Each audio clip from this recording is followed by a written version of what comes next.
GST MCQ section 13, इससे पहले हमने सेक्शन 12 भी डिस्कस कर लिया, 7 भी डिस्कस कर लिया, 8 भी डिस्कस कर लिया और जुरिडिक्शन भी डिस्कस कर लिया। तो अब place of supply of services section 13 का हम लोग करते हैं। और आइडिया एमसीक्यू का सिंपली इतना है कि पूरा का पूरा सेक्शन 13 रिवाइज हो जाए word by word, section by section, sub section by sub section, उसी के बेसिस पे ये एमसीक्यू बनाया गया है। तो ये एमसीक्यू अगर आप कर लेंगे तो निश्चित तौर पर आपको सेक्शन 13 आता है, क्योंकि हमने कुछ छोड़ा ही नहीं है। जितने भी सर्कुलर्स आए, नोटिफिकेशंस आए, सेक्शंस में जितने भी कुछ लिखा हुआ हमने सब कवर किया है। कुछ छूट जाए तो आप मुझे बता दीजिएगा, हम लोग ऐड कर देंगे। वैसे पूरी कोशिश की है कि ना छोड़े। तो आइए, match the following as per IGST act. और दूसरा, ये जो एमसीक्यू बनाया 1, उसके बाद 2, उसके बाद एकदम सीरियली अरेंज्ड है। कोई इसको कॉपी पेस्ट करना भी चाहेगा तो उसके लिए बेकार है ये, क्योंकि कोई पर्पस सॉल्व नहीं होगा। चलिए, तो match the following as per IGST act 2017। Section 13, मतलब सेक्शन 13 एप्लीकेबल कब होता है? सेक्शन 13 जब प्लेस ऑफ सप्लाई निकालते हैं तो एप्लीकेबल कब होता है ये? व्हेन लोकेशन ऑफ सप्लायर, नहीं, सेक्शन 13 पूरा का पूरा सेक्शन 13 एप्लीकेबल कब होता है? व्हेन लोकेशन ऑफ सप्लायर और लोकेशन ऑफ रिसिपिएंट, कोई एक इंडिया के बाहर हो या दोनों इंडिया के बाहर हो, तो हम प्लेस ऑफ सप्लाई सेक्शन 13 के अकॉर्डिंग निकालेंगे। अब सेक्शन 13 का सब सेक्शन 2 डिफॉल्ट है, तो 1 का सी। डिफॉल्ट में क्या लिखा हुआ वो आगे करेंगे, आगे एमसीक्यू आएगा। 13 सबसेक्शन 3, अभी तो सबसेक्शन याद करवाना है। 13 सबसेक्शन 3 प्लेस ऑफ सप्लाई किसका निकालता है ये? गुड्स एंड इंडिविजुअल का, तो 2D। 13 सबसेक्शन 4 किसका निकालता है place of supply? Immovable property का। और 13 सबसेक्शन 5 किसका निकालता है?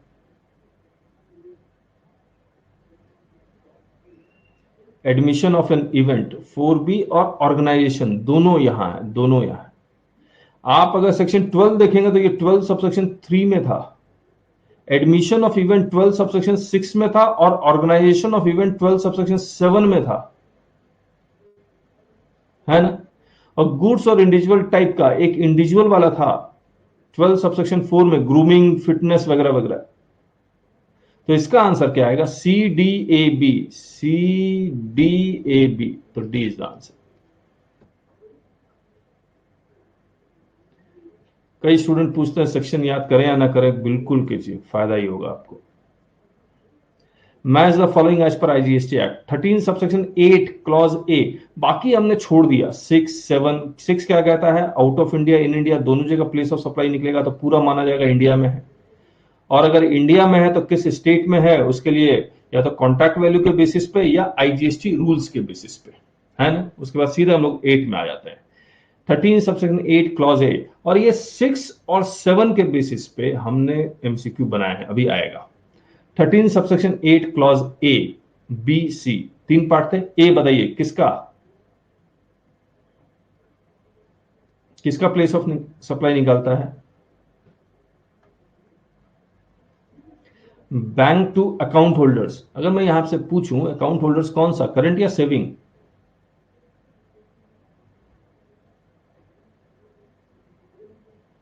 सेविंग, बहुत बढ़िया। सेक्शन 13 सेक्शन 8 क्लॉज बी 2 का किसका प्लेस ऑफ सप्लाई के बारे में बात कर रहा है? 2, इंटरमीडियरी का, बहुत अच्छा।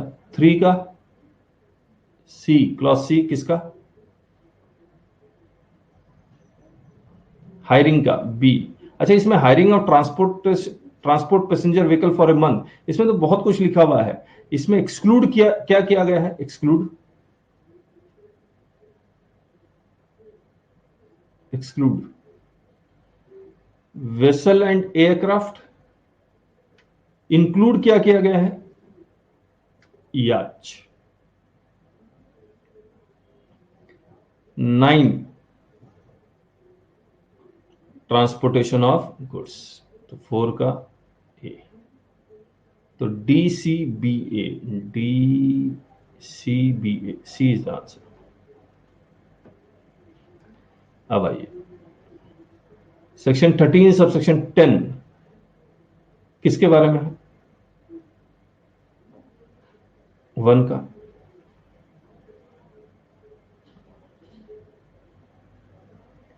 बी एक्सीलेंट है। 2 का 13 सबसेक्शन 11। देखिए 12 में भी तो यही था, पहले ट्रांसपोर्टेशन ऑफ गुड्स था, फिर ट्रांसपोर्टेशन ऑफ पैसेंजर था। जब 9 में ट्रांसपोर्टेशन ऑफ गुड्स आ गया तो 10 में ट्रांसपोर्टेशन ऑफ पैसेंजर ही आएगा।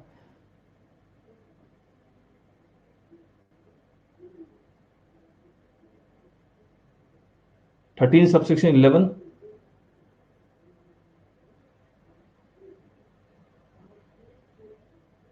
2 का a supply of service on board a convince.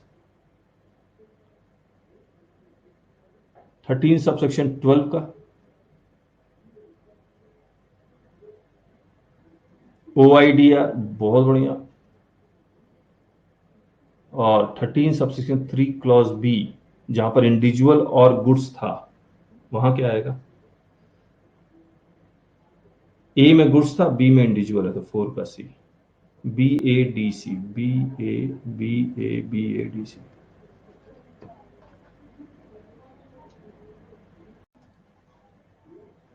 तो ये 1, 2, 3 में 3 MCQ में हमने सेक्शंस और उससे रिलेटेड पर्टिकुलर्स हमने पढ़ लिए। अब हम लोग सीधे आते हैं प्लेस ऑफ सप्लाई में। As per section 13 subsection 2 of IGST act, where supplier is registered under GST। अगर मैं ये कहता हूं supplier is registered under GST, इसका मतलब सप्लायर कहां है? इंडिया में या इंडिया के बाहर है? ऑब्वियसली इन इंडिया है। Recipient is located outside India. बताइए सेक्शन 12 या 13?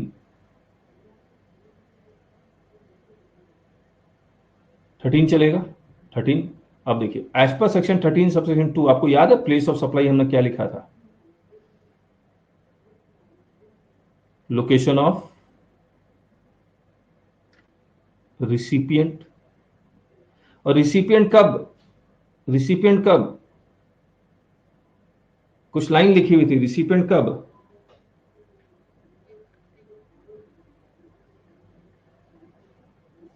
if address of the recipient is available in the normal course of business, in the ordinary course of business। तो देखते हैं place of supply is location of recipient if the address of recipient is available in the ordinary course of business. यही होना चाहिए। Place of supply और location of supplier if address is not available, address of recipient is not available. तो अगर address of the recipient is not available then the place of location of supplier होगा। Correct है? Yes. Place of supply is always location of recipient whether address of recipient is available or not। false है। Place of supply, यहां पर इस option को हम लोग change कर देते हैं, ईदर A और B कर देते हैं। ठीक है, चलिए क्वेश्चन 5 में आते हैं। As per IGST Act, where supplier is registered under GST and recipient is located outside and its address is available, courier or mail service from Delhi to USA, place of supply is Delhi। बताइए सबसे पहले place of supply किस section में निकालेंगे?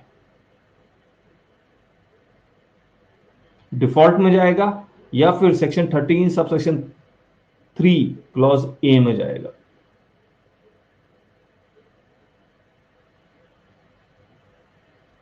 Short में लिख दीजिए, D या ए। डी फॉर डिफॉल्ट या फिर क्लॉज ए में जाएगा।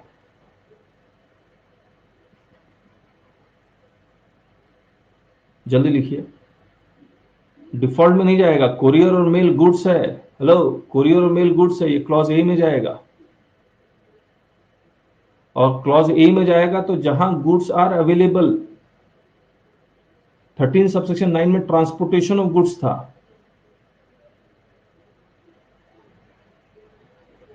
और 13 सबसेक्शन 9 में स्पेशली लिखा हुआ transportation of goods other than courier और मेल,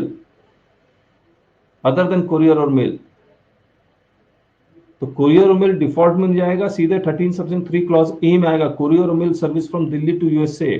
तो जहां पर गुड्स अवेलेबल हो तो दैट इज दिल्ली। तो place of supply is Delhi, true. Repair of goods temporarily imported from USA into India, repair is undertaking Telangana, India, place of supply is USA। बताइए true और false, true और false.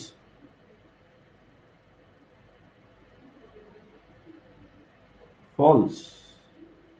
अगर temporarily imported into India है तो default लगेगा 13 subsection 2, temporarily imported into India. आप याद कीजिए 13 सबसेक्शन 3 क्लॉज ए में क्या लिखा हुआ था कि अगर टेम्पोरली इंपोर्टेड इंडिया है तो then this provision will not apply.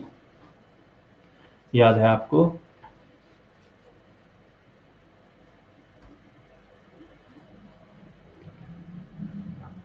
मैं आपको बता दूं एमसीक्यू,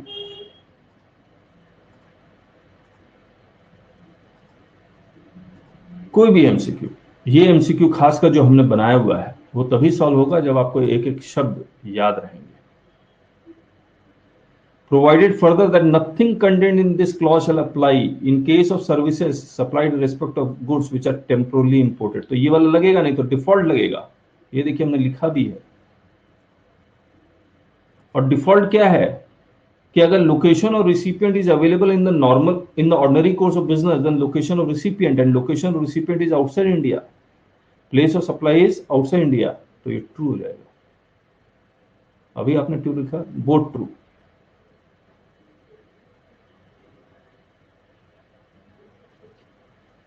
ठीक है, आइए। Where supplier is registered under GST, recipient is located outside India, and if address is available, a machine located in USA, repair undertaken in India through a robot technology, place of supply is in India, true or false?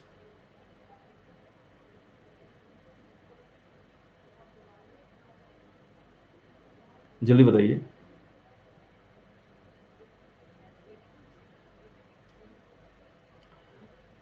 अगर robot technology से है तो जहां goods है वहीं पर होगा, तो ये फॉल्स हो जाएगा। मैं आपको फिर से अपनी किताब दिखला देता हूं। सर्विस कहां गया, ये रहा। रिमोट लोकेशन में है तो the place of supply shall be the location where goods are situated, और गुड्स कहां सिचुएटेड है? Outside India. कहां गया? Machine located in USA. Cutting and polishing of rough diamonds imported from USA to Gujarat, it shall be exported after being exhibited in India, place of supply is USA, true or false?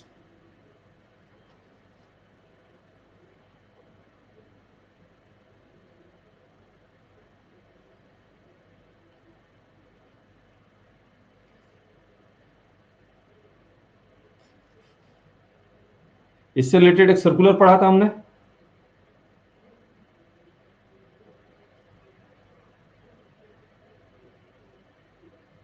बताइए circular में क्या लिखा था? Cutting and polishing, repair और treatment of process, ये सारे words थे जो ऐड किए गए थे आईजीएसटी में। और उस सर्कुलर में खास बात लिखी हुई थी, shall not be put to any other use. ये देखिए ये सर्कुलर, रिपेयर्स और ट्रीटमेंट ऑफ प्रोसेस, यही ऐड किया गया था लॉ में।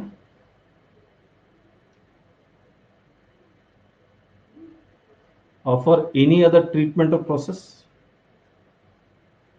और इसमें देखिए not put to any use in India, तब डिफॉल्ट लगाएंगे। लेकिन अगर किसी और पर्पस के लिए आप यू हैव पुट इन, तब डिफॉल्ट नहीं लगेगा, तब यही वाला सेक्शन लगेगा। तो हमने एमसीक्यू इस सर्कुलर के बेसिस बनाया और इसमें लिख दिया after being exhibited in India, यानी किसी और पर्पस के लिए यूज कर गया, फिर प्लेस ऑफ सप्लाई इंडिया हो जाएगा। तो ये भी फॉल्स है, both false.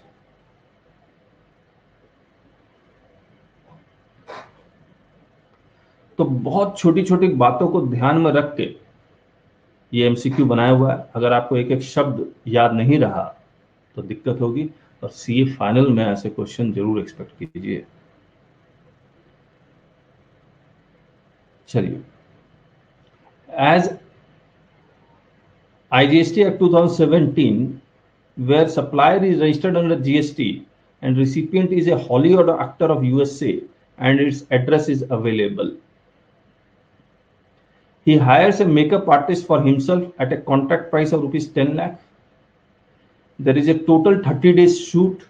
21 days shoot shall be outside India, 9 days in India. In India, 5 days each in Karnataka and Puducherry. Question समझ में आ गया आपको?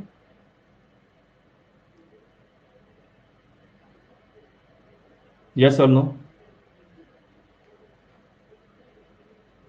देखिए, बहुत अच्छा क्वेश्चन बना है ना. Place of supply is in India and whole of rupees 10 lakh is taxable in India. 5 lakh each taxable in Karnataka and Puducherry. True और फॉल्स? जल्दी बताइए प्लीज.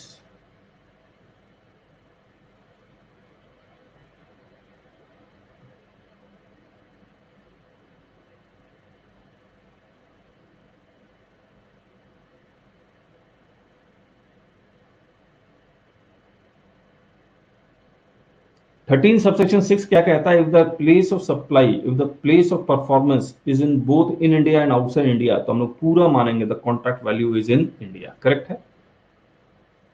डीम्ड सप्लाई मत लिखिए. प्लेस ऑफ सप्लाई कर रहे हैं, सप्लाई तो हर हालत में, इसमें तो कोई डाउट ही नहीं है. और डीम्ड सप्लाई शेड्यूल 1 तो है नहीं. तो पूरा का पूरा जो 10 लाख है, it will be deemed that the place of supply is in India. ये 13 सबसेक्शन 6 बोल रहा है. अब 7 क्या बोल रहा है? इंडिया में कहां पर? तो हम आईजीएसटी रूल्स लगाएंगे. और आईजीएसटी रूल्स याद है आपको? जनरली एक्सेप्टेड अकाउंटिंग प्रिंसिपल अपॉर्चमेंट करना पड़ेगा. अब जनरली एक्सेप्टेड अकाउंटिंग प्रिंसिपल में हमने लिख ही दिया 5 days each in Karnataka and Puducherry. तो 5 lakh each taxable in Karnataka and Puducherry. This is true. Obviously अगर ये ट्रू है तो ये तो फॉल्स हो गई. 30% इंडिया तो 30% ये सब हम लोग को कुछ नहीं करना, तो ये फॉल्स है. तो स्टूडेंट दो तरह से सोचेगा. या तो वो ये सोचेगा कि 10 लाख वाला ट्रू है, या फिर ये सोचेगा 3 लाख वाला ट्रू है, अगर पढ़ा नहीं होगा तो इसलिए इस तरह से लिखा हुआ है true and false. Question 8. As IGST, पता नहीं आज क्यों लिखा, where supplier registered under GST and recipient is located outside India. Services supplied by bank to its saving account holders, place of supply is location of bank. True और false?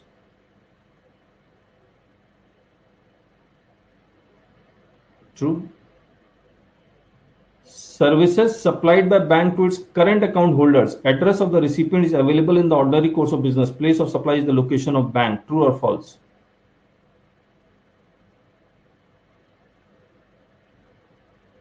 बताइए. False.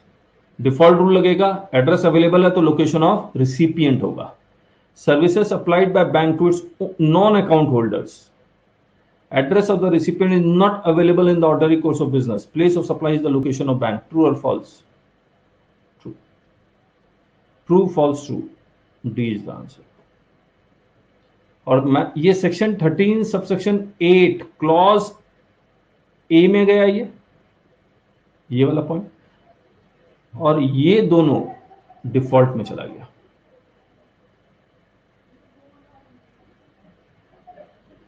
ये देखिए, ध्यान से पढ़िएगा. Where supplier is person A is registered under GST Delhi, supplier person A is registered in the GST Delhi and recipient person B is located outside India. As per contract, person A shall search customer on behalf of person B. Person A shall negotiate the price and other terms and conditions. After conclusion of contract, person B shall supply the goods and issue invoice to customer. Person A shall charge commission. Place of supply is in Delhi, India. अब ये कहता है, देखिए, location of supplier Delhi है, location of recipient outside India है, और place of supply Delhi है. ये हमने यहां लिख दिया है place of supplies in Delhi, लिखना नहीं चाहिए था. But place of supplies in Delhi, मैं यहां पर बनाना चाहिए था कि इसमें आप निकालते भी place of supply.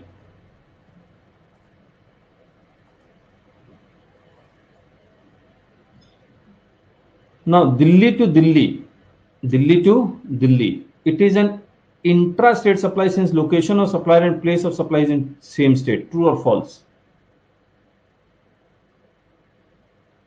Raju ji क्या हो गया आपको? सेक्शन 13 से अगर निकलता है तो इंट्रा तो कभी नहीं हो सकता क्योंकि सेक्शन 8 एप्लीकेबल नहीं होगा। It is an inter state supply, it is an inter state supply, therefore it is false.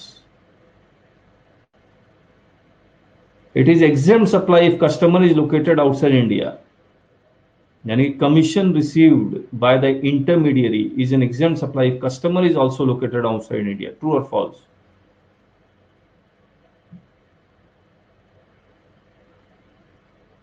This is true, हमने एग्जामिनेशन में पढ़ा था। False true, false true, D is the answer.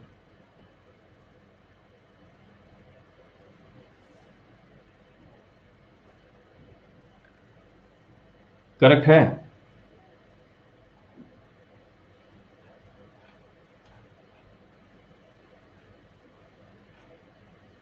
Question 10, where supplier person A is registered under GST Delhi and recipient person B is located outside India. As per contract, person A shall provide support services to customer of B on behalf of person B. Person A shall handle queries and sell services as per the leads provided by person B. Person A shall charge fees in foreign exchange. बताइए, is person A an intermediary? Yes or no? As per terms of contract.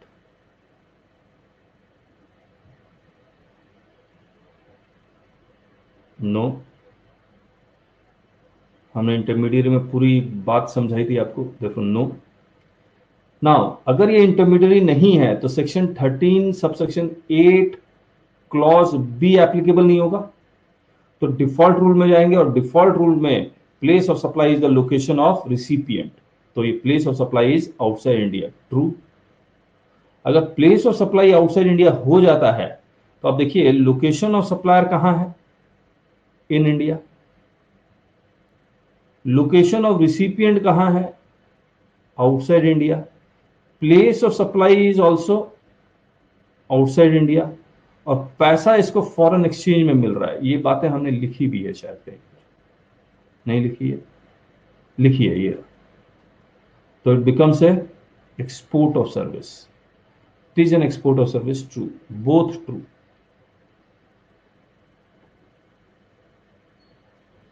सही बात है।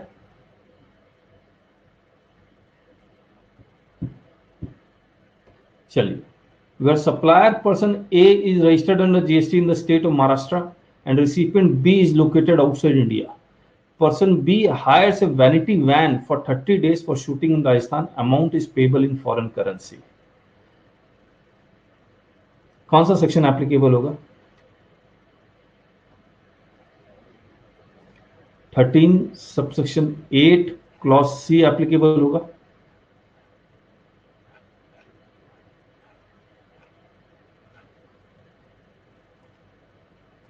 और हमने एक चीज और बताई थी, विदाउट ड्राइवर। अगर विद ड्राइवर है तो डिफॉल्ट एप्लीकेबल हो जा रहा है।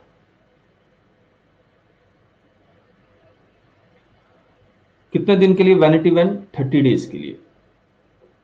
बताइए, प्लेस ऑफ सप्लाईज, जब भी सेक्शन 13 सबसेक्शन 8 एप्लीकेबल होता है, place of supplies always always location of supplier, अगर कंडीशन सेटिस्फाई कर जाता है।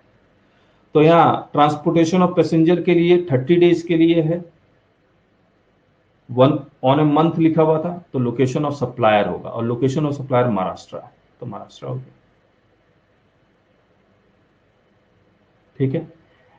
फिर लिखता है it is an export supply. Is it an export supply? Yes और नो?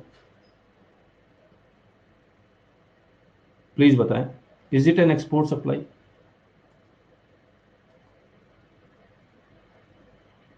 नो। एक्सपोर्ट सप्लाई होने के लिए place of supply should be outside India, यहां पर प्लेस ऑफ सप्लाई इंडिया ही हो गया, तो ये एक्सपोर्ट सप्लाई नहीं हो सकता, तो this transaction becomes false.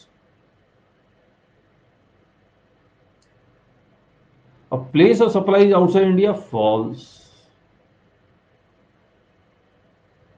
It is an interstate supply, false. अगर आप ये देखेंगे, ये place of supply, location of supplier and place of supply both are in Maharashtra, sorry, लेकिन ये सेक्शन 13 से निकल रहा है, therefore it is an interstate supply, ये ट्रू है।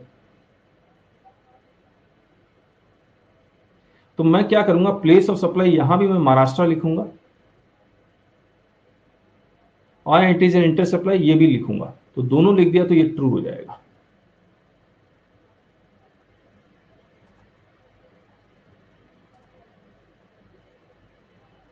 तो false true will be the answer, false true.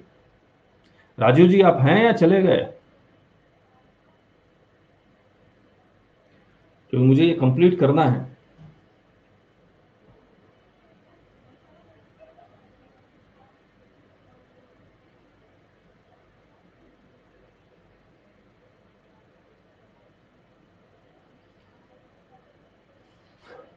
चलिए सिर्फ सुनिए, फिर आप सिर्फ सुनिए, है ना। Where supplier person A is registered under GST in the state of Maharashtra and recipient person B is located outside India, तो सेक्शन 13 एप्लीकेबल होगा। Person B hires various equipments like generator, camera, laptops, lights, truck, vanity van, etc. for 60 days to carry out shooting in Rajasthan. Amount is payable in foreign currency. अब यहां पर सबसे बड़ा सवाल उठता है कि section 13 sub section 8 clause C applicable होगा या नहीं होगा। मैं अगर यहां से वैनिटी वैन हटा देता, अब मुझे हटा भी देना चाहिए, नहीं तो मैं आपको अच्छी तरह से ट्विस्ट नहीं कर पाऊंगा,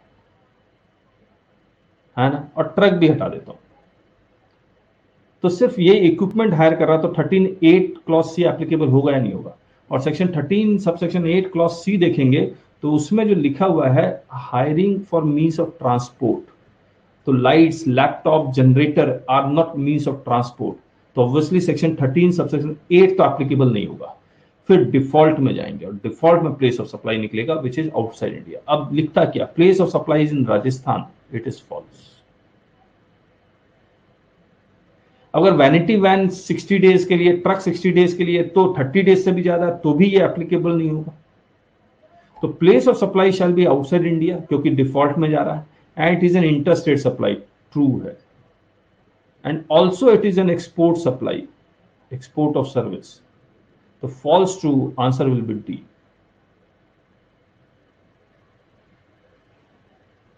आया, देखिए, person A is registered under GST in the state of Maharashtra. अच्छा, एक बात मैं बोलना भूल गया या बताना भूल गया, ये जो वैनिटी वैन किराए पे दे रहा है, ये कहां शूटिंग चलेगा, राजस्थान में। तो मान लीजिए महाराष्ट्र में वैनिटी वैन है और इसको शूटिंग के लिए राजस्थान ले जाना, कैसे जाएगा ये राजस्थान, ये वैन?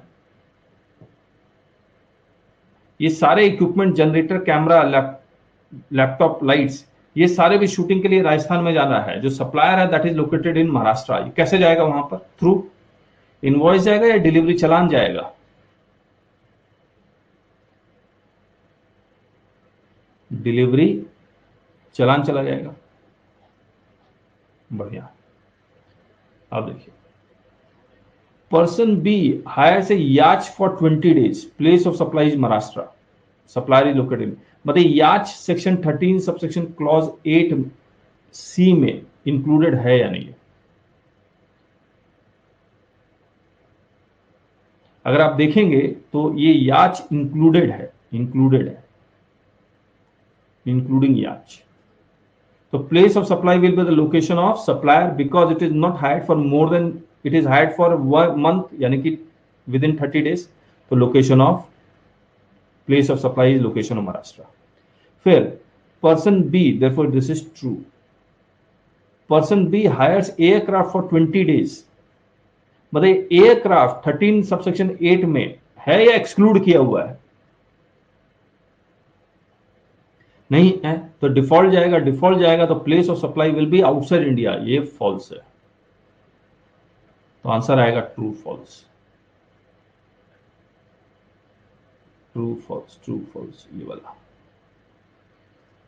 कैसा लग रहा है एमसीक्यू आप लोग को?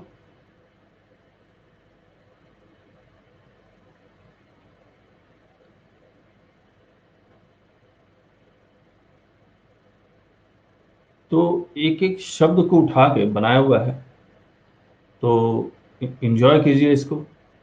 और यूट्यूब में ये जाएगा ही जाएगा, फेसबुक में जाएगा, जितना मैक्सिमम लोगों के साथ आप शेयर कर सकते हैं शेयर कर लीजिए। चलिए, और ये भी बहुत अच्छा है। Where destination of goods is outside India, place of supply is always outside India, irrespective of location of supplier or location of recipient. बताइए, ट्रू और फॉल्स?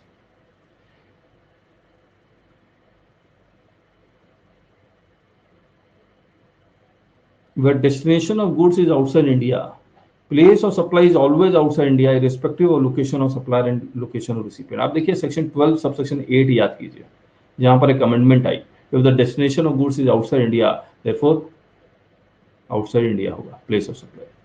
और 13 सबसेक्शन 9 में तो लिखा ही हुआ है place of supply is outside India. क्यों लेके आए इनको, इक्वल क्यों किया गया? क्योंकि exemption Nepal, Bhutan, vessel, aircraft को देना था। 10D, 20A, 20B याद है? इसके लिए एक्सपोर्ट बनाने के लिए नहीं था ये 10D, सॉरी, एग्जेम्पशन था। फिर तो this is true, where goods are transported from India to Nepal, then it is exempt supply. True or false? Obviously true, अभी हमने बताया। तो both true, A is the answer. ये देखिए, an Indian books air tickets as Delhi to Singapore, Singapore to Delhi. It has been issued a single ticket, no GST is payable. Two-way journey, a single ticket has been issued. True or false?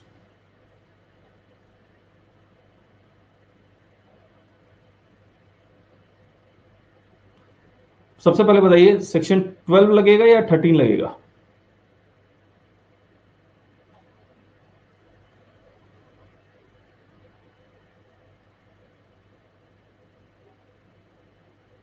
Twelve लगेगा, क्योंकि location of supplier and recipient both are in India. चाहे वो Indian airline का booking करवाए या फिर foreign airline का booking करवाए।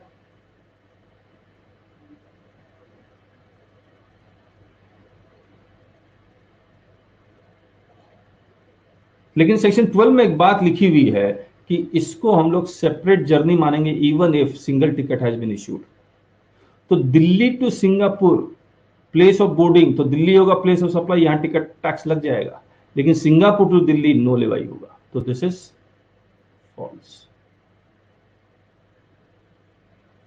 अगर फॉरनर बुक करता है air ticket Singapore to Delhi and Delhi to Singapore, तो ये सेक्शन 39 में प्लेस ऑफ सप्लाई निकलता है, और सेक्शन 13 में प्लेस ऑफ सप्लाई निकलता है। वहां पर एक्सप्लेनेशन जो 12 में लिखा था, इसको हम लोग सेपरेट जर्नी मानेंगे, वो नहीं लिखा हुआ है। और नहीं लिखा हुआ है तो no GST is payable from Singapore to Delhi and Delhi to Singapore. This is true, false true is the answer, D. ठीक है, अब एक आखिरी, supply of research and development services related to pharma sector, place of supply is location of recipient. ये notification द्वारा लेके आया गया, ये ट्रू है। MRO, maintenance, repair and operation of aircraft in India to foreigners, तो ये वैसे तो section 13 subsection 8 section 13 subsection 3 clause A में चला जाता है, जहां गुड्स लोकेटेड है, उससे उसको बाहर निकाला गया। Place of supply is always location of recipient. This is also true, both true. ठीक है राजीव जी, तो ये सेक्शन 13 का हो गया। इसके बाद और जितने भी यूट्यूब में देख रहे हैं, फेसबुक में देख रहे हैं या वेरियस अदर सोशल मीडिया में देख रहे हैं, इनको मैक्सिमम जगह शेयर कीजिए। एक्सीलेंट एमसीक्यू है और ये मेरे खुद के बनाए हुए हैं और इसमें एक एक चीज, एक एक वर्ड नजर आ रहा है। और हमारी जो बुक्स आती है वो पीडीएफ और हार्ड कॉपी दोनों में आती है। क्लासेस आती है जो करीब करीब हमें लगता है कि 200 घंटे के आसपास जीएसटी की क्लासेस होंगी। वो आप हमारी वेबसाइट जाएंगे taxbykk.com, वहां पर जरूर मिलेगा। तो आप जरूर से देखिए। ये हमारी बुक है। बुक में देखिए हमने किस तरह से इसको, अगर आप फुट नोट, हेड नोट करके इसको एग्जाम्पल्स के रूप में, बहुत सारे एग्जाम्पल्स के रूप में लिखा हुआ है। तो ऑब्वियसली एकदम बिल्कुल अलग ढंग की है। ऐसी बुक आपको मैं गारंटी दे रहा हूँ मार्केट में है ही नहीं। इसमें जितने भी नोटिफिकेशंस आए हैं, सर्कुलर्स आए हैं, वो सारा लिखा हुआ है। ये देखिए फॉर 12 सबसेक्शन 9 जो हमने अभी एमसीक्यू इसी एग्जाम्पल के बेसिस पे बनाया है ना। फिर एग्जाम्पल 1, 2, इस तरह से कितना तमाम चीजें हैं जो मैं दिखला सकता हूँ। ये नोटिफिकेशंस डबल टैक्सेशन को अवॉइड करने के लिए कब आया, एक एक डेट के साथ आपको यहाँ पर लिखा हुआ भी मिल रहा है।